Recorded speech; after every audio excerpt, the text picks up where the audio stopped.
Yo, red button means we're live. Some Casual Takes, episode 71, hosted by your boy, Stephen Pepper, here to casually talk sports. This episode is brought to you by no one. We have a good show today talking about all the games, not all the games, but talking about a lot of games that happened on the Sunday slate. We got Dolphins, Eagles, Sunday Night Football. We got Chiefs, Chargers, Packers, Broncos, and then, we always talk about my Colts to wrap up the Monday show. So let's just get right into it. Don't waste no time. Let's talk Dolphins Eagles. So the Philadelphia Eagles beat the mighty Miami Dolphins 31-17. And throughout that whole game, even though it was tied at one point, the Eagles just felt like the better team the whole game. They had 100 more total yards of offense, 26 to 12 first downs. They were able to move the change better, and this was key. Scoring drives, keep the possession going. The Eagles were 4 for 4 on fourth down, whereas the Dolphins were 0 for 2.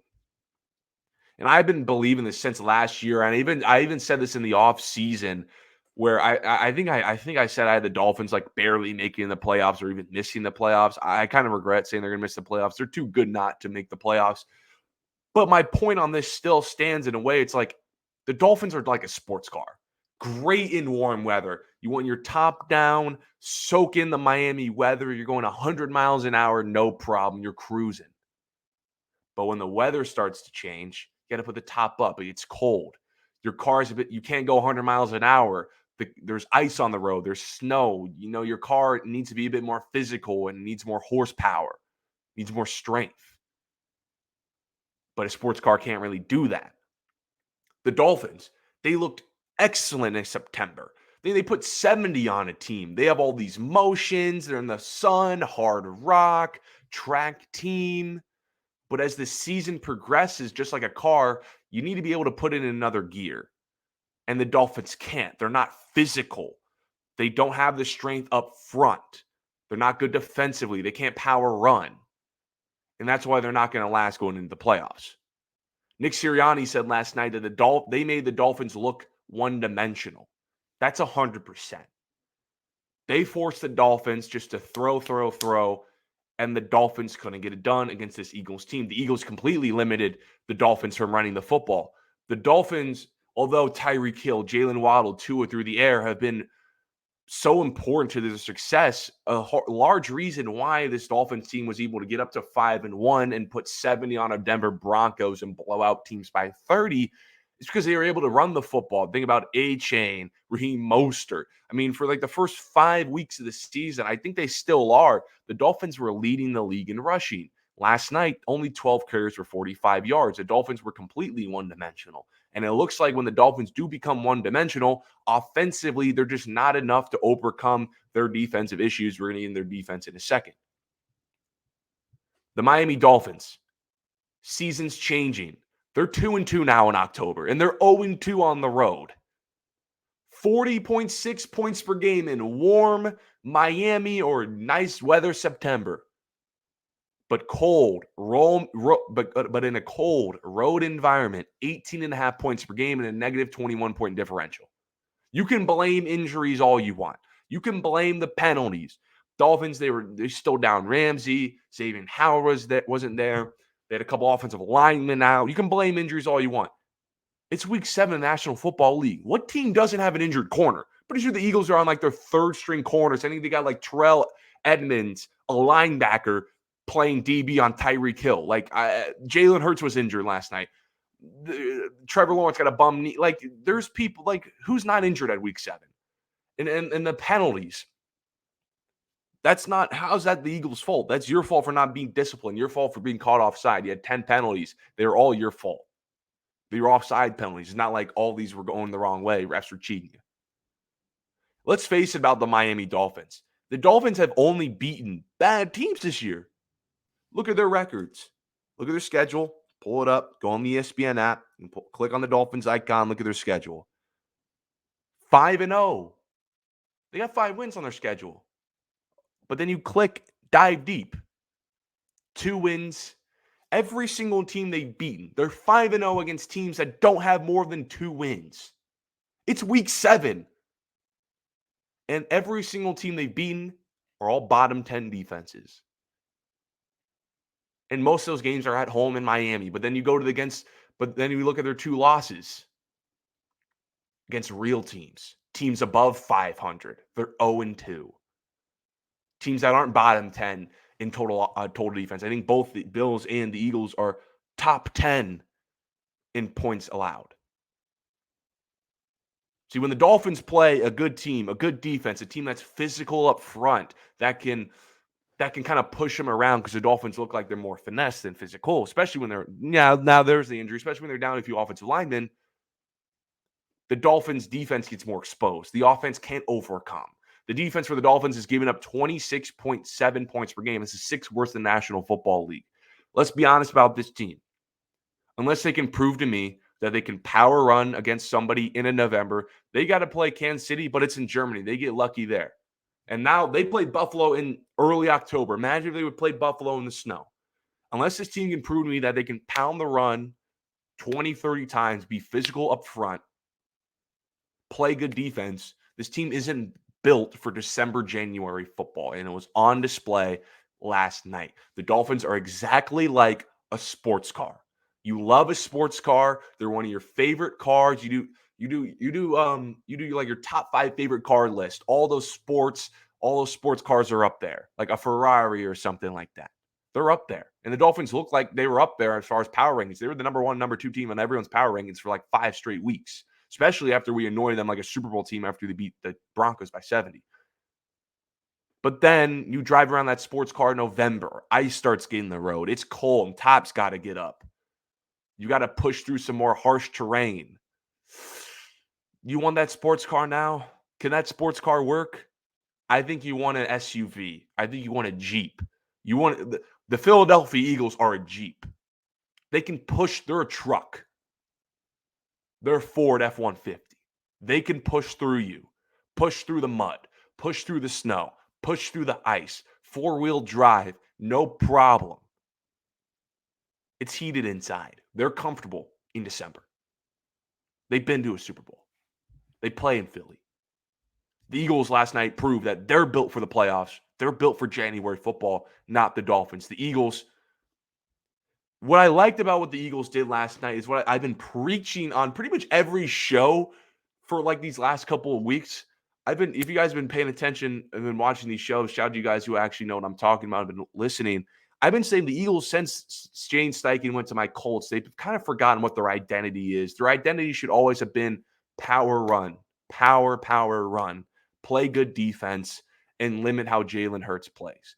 And I think last night, that's the formula the Eagles should play with the rest of the season. And it worked. They beat the Miami Dolphins team 31-17. Like power run. What I mean by power run, I'm talking about just push. You have the best offensive line by far in football. They got Hall of Famers, some of the best offensive linemen ever play this sport, literally up front. Jason Kelsey, just push teams away. That's how they should run the ball. And they should run the ball, if not the same or more, as they throw the ball. They carried the ball for 34 times. Swift got involved. Gainwell had a touchdown. The tush push with Jalen Hurts is there. He had a touchdown. And they threw it 3 less times than they ran it. And I think that's a balance that the Philadelphia Eagles should have. Now, I'm not saying they shouldn't throw the ball at all. No, they have a A.J. Brown who they should feed. A.J. Brown, guys, 125 plus yards in 5 straight games. That's like tied for most all time with Calvin Johnson. They should feed him. They have a Goddard who they can get open in space and Ante Smith. But running with Swift, tush push, Gainwell, Kelsey, line of scrimmage should always be their identity. They're physical. They're built for playoff football, and that's exactly how they should play. Defensively, the Miami Dolphins was far and away the number 1 offense in football. They held them to just 244 total yards of offense. The Dolphins, I think, have scored 30-plus points 4 times this season, including a 70 bomb, and they held the Dolphins to 10 offensive points, which was a season low. The Eagles are built for October. They're built for December. They're built for January. Now, what I meant by limiting Jalen Hurts passing is it seems like without Steichen, Jalen Hurts, that timing of the offense, like he's getting the ball a little longer. He's putting the ball in more harm's way, and it's showing. He's second in the NFL in turnovers, only behind Desmond Ridder. Not good there. He has 8 interceptions on the year to 9 passing touchdowns. He almost is the same. But it's like I wish they but it's gonna get better for them. It's gonna get better for them for sure as the season goes on. They learn how to not play in a Shane Steichen system. But what's always gonna be there, it's the running, it's the physicality, it's the up front.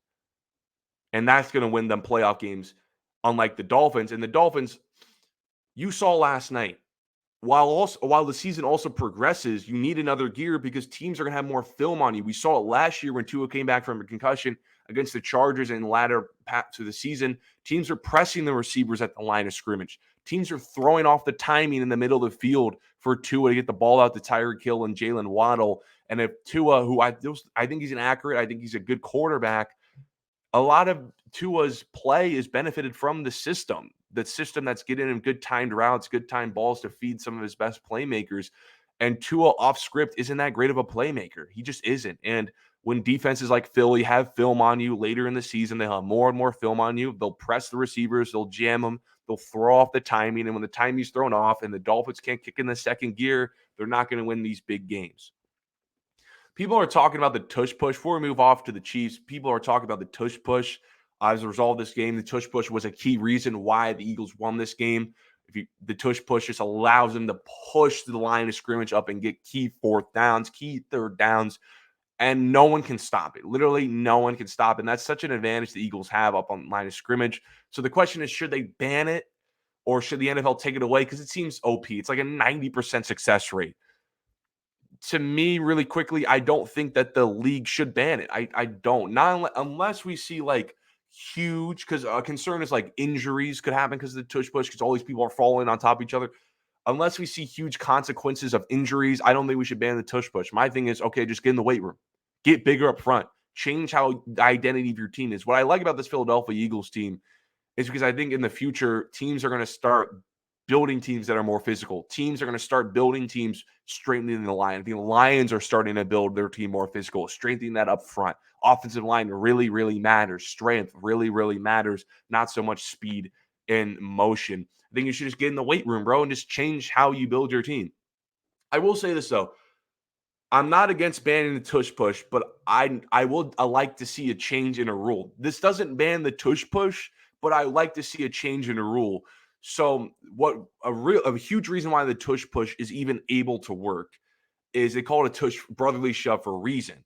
Jalen Hurts is under center, but he's got like 3 tight ends and running backs pushing him over the line of scrimmage, over the goal line to get the touchdown or a first down. They're also Jalen Hurts squats 600 pounds. He's a strong quarterback, but he also has 3 strong men pushing him from behind, and which is fine. But I think that rule just benefits offenses way too much, which is then unfair because I've never understood. I've talked to my friends about this. I've never liked the fact that offensive line and big tight ends can just push a ball carrier for as long as they like. A lot of touchdowns and first downs in this league happen because offensive linemen and tight ends just push the ball carrier across the goal line, which I don't really like. I mean, it's not bad. It's a physical grown man sport all about pushing people forward and backwards. But the key is you can't push people backwards in the National Football League. You've got this thing called forward progress.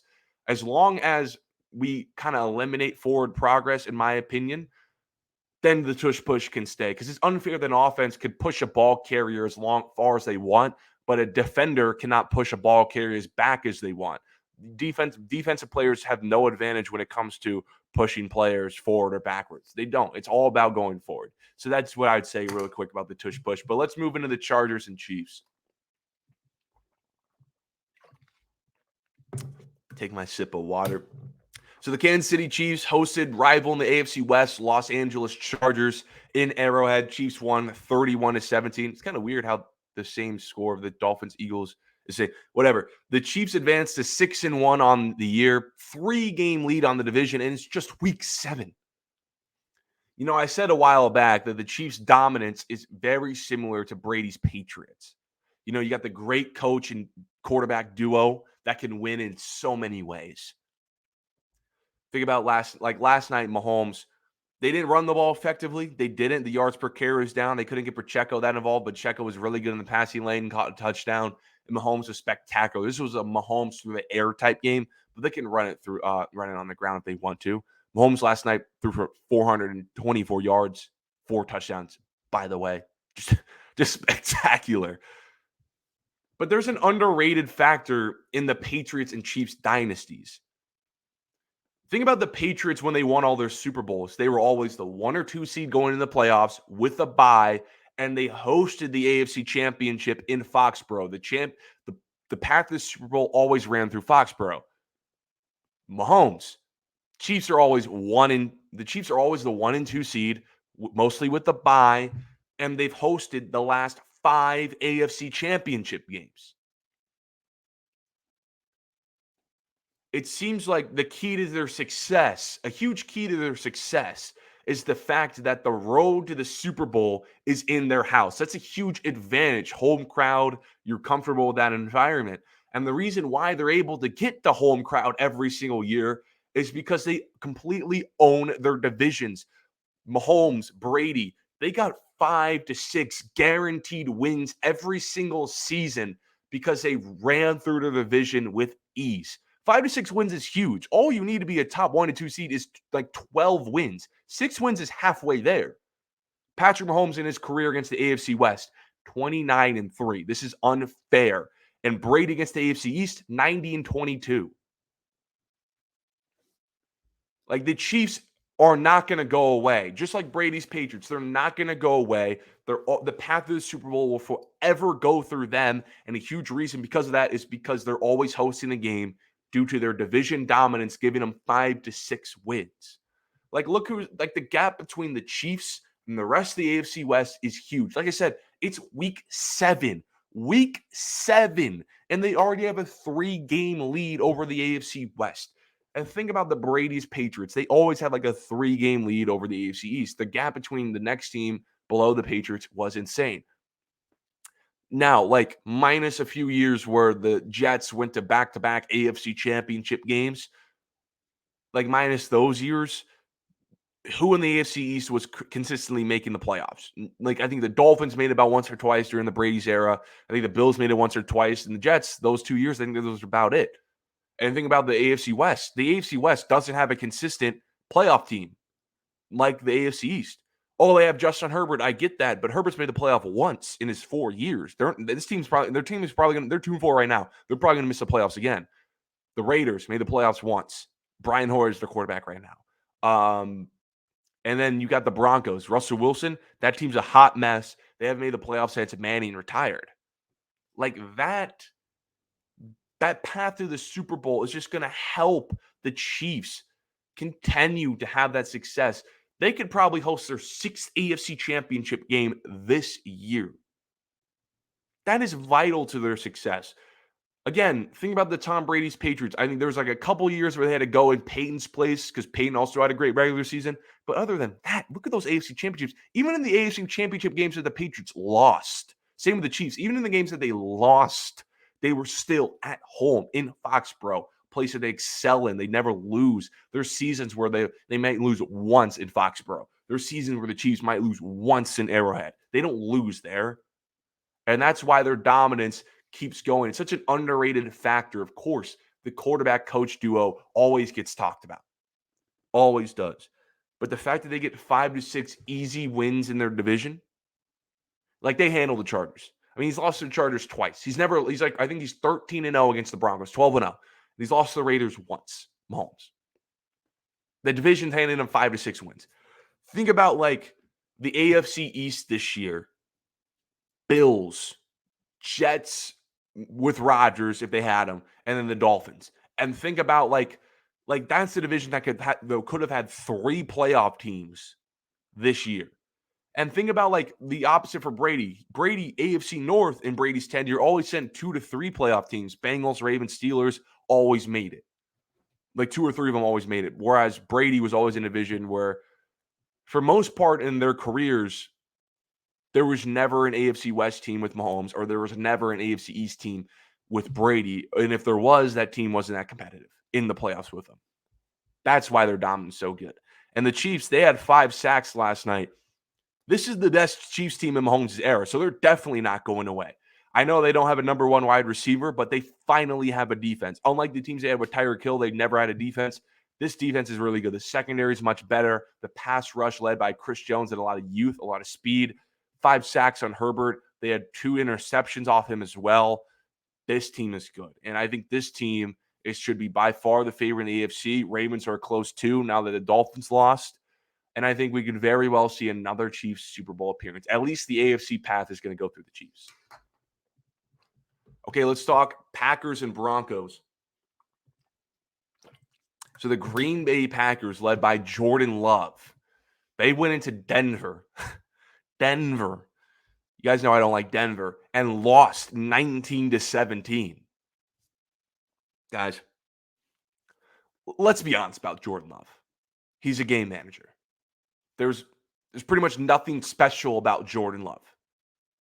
I feel bad. I feel bad because I know that Favre to Rodgers lineage has put so much pressure on Love to be a Hall of Famer.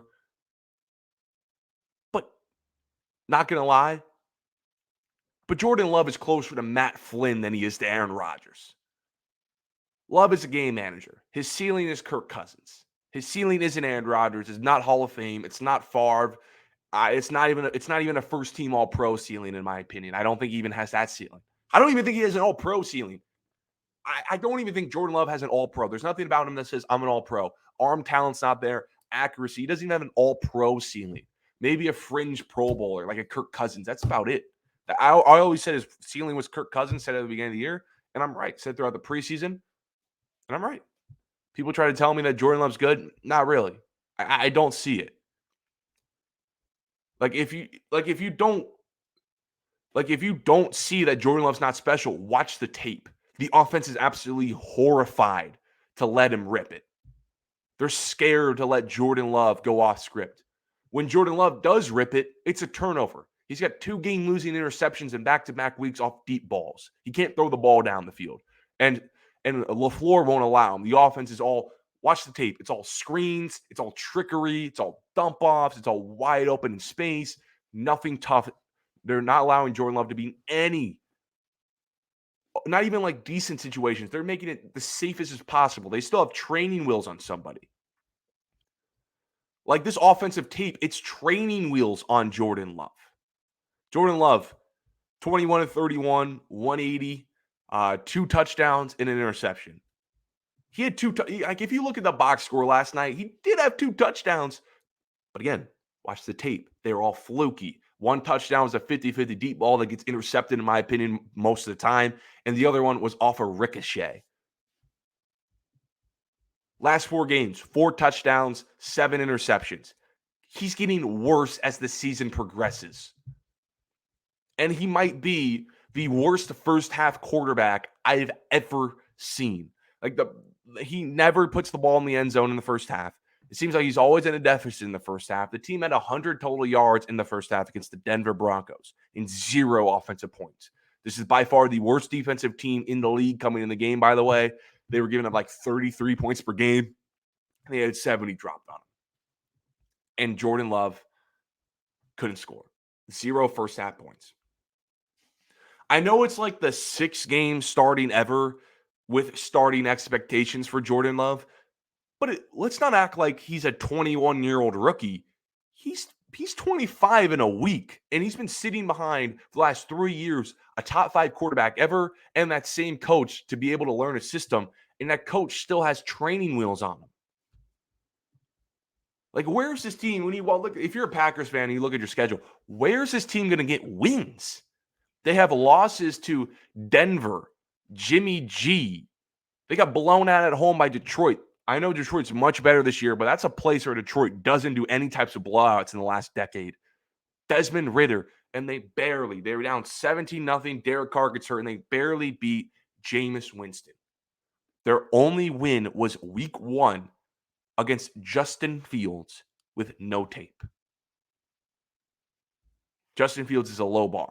And Jordan Love had no tape on Jordan Love. Like, they're 2-4 right now. Where's this team getting wins? Look at their schedule. Where's this team getting wins? Like I'll look at him. I'll look at it real quick. Vikings, okay.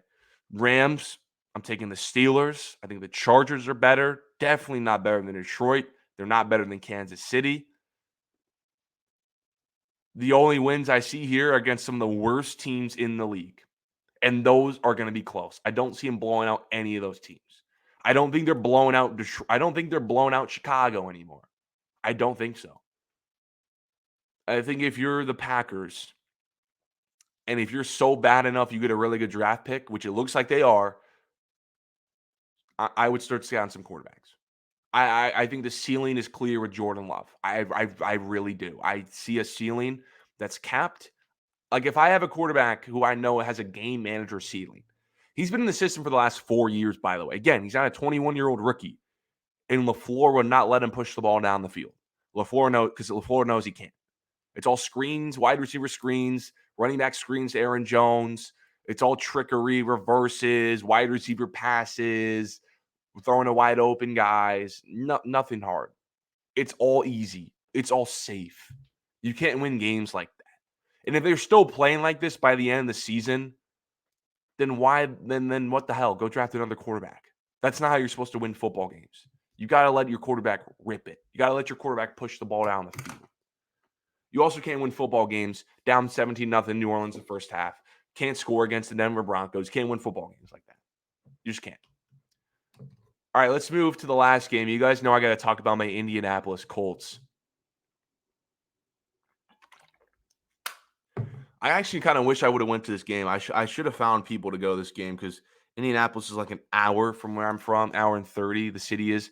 I really should have went to this game as a Colts fan. I regret not going to this game. This was a really good game to watch. I should have found some Browns fans. There's not many Colts fans I know, but I should have found some Browns fans to go to this game. What a game this was. Disappointing that the Colts got a loss, but like I said last show when I was talking about Anthony Richardson's injury, my goal for the Colts since day one was to play in entertaining, close, competitive games, but end up losing. Like these are the games that the Colts. I'm fine with losing. Of course, fans want to win. Fans want to win games. I get that. You want to celebrate your winning. I know it hurts. Listen, a lot of my friends are Browns fans, so they were chirping me all yesterday, and it hurts, man. It hurts seeing those Browns graphics on social media, getting comments like, "Oh, Colts are bad. Hold this L." It hurts, man. But I think, hold on, Colts fans, deep breath, be ready to swallow the pill. These are games that we're gonna have to lose. These are the best losses we can have. At least we're not getting blown out by 20. I thought we were going to be a 3-win team to start the year. At least we're not getting blown out by 20. Losing 38-39 is not a bad loss at all. And I think this is a loss that we need to take. Because let's face it, Anthony Richardson just announced a couple days ago he's out for the season, getting that shoulder surgery. There's no point to play the season. What point? Playoff push? Playoff push? We're trying to make the playoffs? For what reason? I guess to get playoff money. But as far as like the future of our franchise, what the hell we're making the playoffs for? I get it if Anthony Richardson was here. Even with Anthony Richardson, I said last show I wouldn't have wanted to make the playoffs. But I guess if we had Anthony Richardson, get him that playoff experience, which would have been fine. But dude, Anthony Richardson's not playing the whole season. Why are we trying to make a playoff push? First of all, who are we going to beat? We're going to get first rounded, bad. And like, then that means we're picking like pick 25. So you want to make the playoffs with Gardner Minshew, all that just to be pick 25? Who are we getting in pick 25? We're not Philly. We're not 49ers. We don't have no holes. We have some holes. I would love to patch those holes with one of the best skill positions in the draft. You're picking at pick 25. What are you getting? The fourth best receiver, third best corner, fourth best offensive lineman, third best D tackle. I want to be the first best receiver. I think we won too many games to not get Marv. I really wish we had Marv go play for his dad's team. But we get the second best receiver, second best offensive lineman, second best corner, second best linebacker if we were to pick in the top 12, top 15. So I want us to lose these games. They're entertaining. They're close. They're tight. You're on your edge of your seat for 3 hours of a football game at 1 o'clock. You have something to watch, to get up to, something to cheer for. You have a lead, but you lose. And it's going to be worth it. I think these Colts fans need to learn this is going to be worth it. But, Colts fans, I know most of them probably don't agree with me still. So if we want to win, which NFL teams don't tank, NFL teams try to win every single game. Like the Texans literally had Bryce Young, the number one pick, lined up, and they still try to they beat our Colts last year, the last game of the season, when they didn't have to. Teams don't tank in the NFL. This isn't the NBA. So if we still want to win, Gardner Minshew has to play cleaner. Listen, Gardner Minshew has a win against the Ravens. He's been in close games against the Rams. Won a Super Bowl 2 years ago with Matt Stafford, Cooper Kupp. Close against the Browns, one of the best defenses in the league. Gardner Minshew is one of the best backups in the league. He can put the ball in the end zone and be competent. But the issue right now is he's turning the ball over way too much, which has costed us 2 games against the Jags. He had 3 interceptions against the Jags and 4 turnovers against the Browns. 4 turnovers, 3 fumbles, and interception is absolutely insane. You can't win football games with 2 interceptions. You got 4 turnovers. What the hell? And they're all costly turnovers, too. I mean, he was still good. Don't get me wrong. Gardner Minshew, 2 rushing touchdowns, 2 passing touchdowns, 4 touchdowns. But he also had 4 interceptions. 4 turnovers. And those turnovers are pretty costly as well. Like, if we want to win games, we got to play a lot cleaner. Like that end of the first half, strip sack in the end zone led to a Browns touchdown. You wipe that off the board, we punt that. They don't have a touchdown. We probably win that game. And then the blocked field goal, 60-yard field goal attempt gets blocked by Myles Garrett. They probably don't have that. We win this game. So if we play cleaner, Jacksonville probably still beats us regardless, but we have a way different game against Jacksonville and a way different light in the AFC South if we play cleaner against Jacksonville. So I think going forward for the Colts, fans, if you want to win games, I don't want to win games. I just want to play these close competitive games. But if we want to win games, then Gardner has to be cleaner. And I guess the defense has to tighten up. That's also why I want a better pick. I think the defense has talent. Buckner, Zaire Franklin, Kenny Moore played really good. Shaq Leonard's there. But I think, we could use a draft pick on a nice guy over the field because P.J. Walker in this Browns offense was throwing it over the field against us, which I didn't like because P.J. Walker's not that good at football. Maybe get an additional linebacker, get an additional corner with a really good pick. We're probably going to get the 3rd or 4th best guy if we keep winning. But that's all I got today for this edition of Some Casual Takes, number 72. I want to thank you guys for tuning in to today's episode on Monday. Next show will be Friday around 12, but just in case I have to move the time a little bit, follow all my social medias for an update. Some Casual Takes is the handle. Friday, we're going to talk about Thursday night football, some NBA stuff, because NBA tips off tomorrow. I'm just excited for that. Depending if I'm busy, I will probably go live Tuesday night after the Lakers game because I really want to do a quick show on Wednesday morning. A quick show on Wednesday, talking about the Lakers game. Depending how I feel, I might do a surprise show on Wednesday. But if you're either going to get a TikTok live, because I want to start doing TikTok lives, you're either going to get a TikTok live on Tuesday night or a show on Wednesday. But always follow social medias just to make sure you're either getting it or not. I'll announce it too, by the way, if I were going to do it. But until Friday, see you.